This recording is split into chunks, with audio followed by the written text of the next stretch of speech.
Assalamualaikum warahmatullahi wabarakatuh. Selamat datang di mata kuliah Sejarah Seni Rupa Indonesia yang diampu oleh Bapak Dr. Haryanto M.Hum. Perkenalkan, nama saya Sanela Martias Widiawati yang hari ini akan membagikan ilmu kepada teman-teman mengenai sejarah seni rupa Indonesia pada masa Orde Baru. Materi ini sudah saya diskusikan bersama dengan teman saya, yaitu Farel Ahmad Fadila. Gak usah berlama-lama lagi, mari kita langsung saksikan videonya. Nah, Orde Baru atau Orba adalah sebutan bagi masa pemerintahan Presiden Soeharto di Indonesia. Orde Baru ini menggantikan Orde Lama yang merujuk pada era pemerintahan Presiden Soekarno. Pada masa Orde Baru ini diawali dengan dikeluarkannya Super Semar pada tanggal 11 Maret tahun 1966 dan berakhir pada tahun 1998. Nah, dalam jangka waktu tersebut, bagaimana sih sejarah seni rupa yang ada di Indonesia? Sebelum kita masuk kepada sejarahnya, mari kita sedikit mundur pada 1 tahun sebelum Orde Baru, yaitu tepatnya pada tahun 1965, yaitu di mana dunia kesenirupaan Indonesia itu sedang dalam keadaan terpuruk ya, dikarenakan adanya pengaruh dari gerakan G30 SPKI. Adanya gerakan ini dan juga adanya Lekra atau Lembaga Kebudayaan Rakyat yang didominasi oleh politik PKI terasa sangat kuat, sehingga seni itu berada di bawah politik dan juga berada di bayang-bayang PKI. Pada masa kekejaman G30 SPKI ini sempat menyebabkan beberapa seniman harus diculik dan juga sempat merasakan aniaya dari PKI. Seniman-seniman tersebut diantaranya ada Trubus dan juga Basuki Lesobowo, dan juga beberapa seniman lainnya seperti Hendra Gunawan, Amrus Natalsya, Batara Lubis, itu mereka harus merasakan dinonaktifkan sambil menunggu waktu rehabilitasi. Nah, baru nih setelah musnahnya G30 SPKI, para seniman-seniman tersebut dapat kembali berkarya tanpa harus merasakan tekanan dari politik. Dengan musnahnya G30 SPKI juga membuat para seniman dapat menemukan kembali jati dirinya dalam berkarya dan dapat bebas berkreasi serta menyampaikan pesan-pesan melalui karya-karyanya. Nah, baru 1 tahun setelah tragedi G30 SPKI, tepatnya pada tahun 1966 atau kita sebut dengan Orde Baru, sejumlah seniman yang bergabung dalam grup Seniman Bandung mulai muncul dalam sebuah pameran.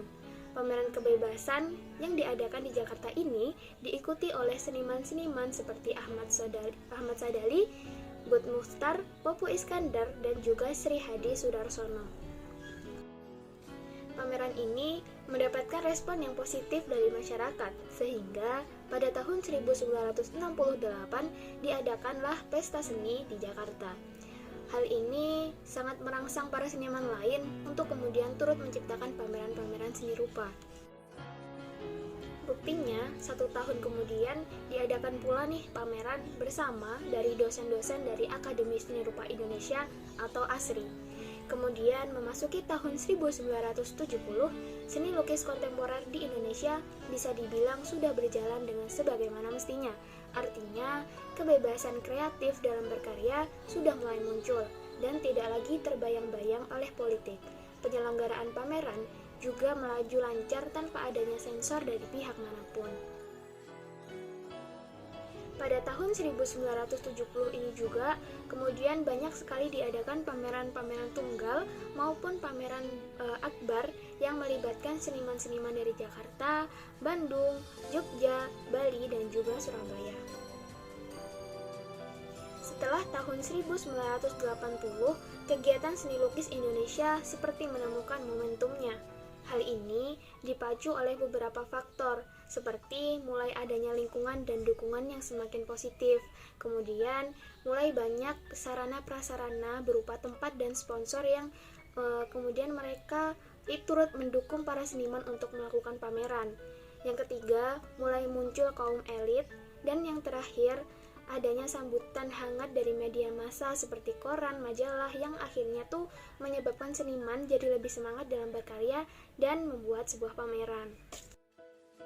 Hal tersebut menyebabkan pada tahun 1981 ini tak kurang dari 80 pameran seni lukis telah terjadi.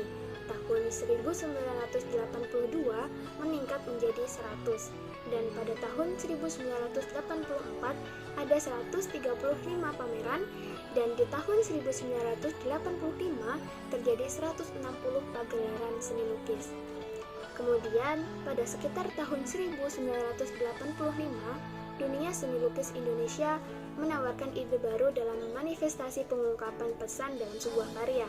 Gejala itu adalah awal terjangkitnya aliran surrealis.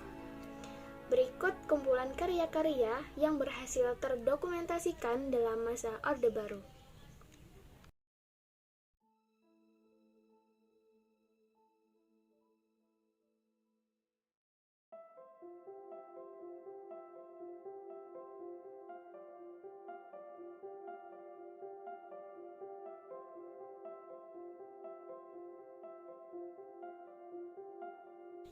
Cukup sekian ilmu yang dapat kami bagikan pada hari ini, dan kami mohon maaf apabila ada informasi yang kurang tepat, dan kami juga terbuka dalam kritik dan saran dari teman-teman semua.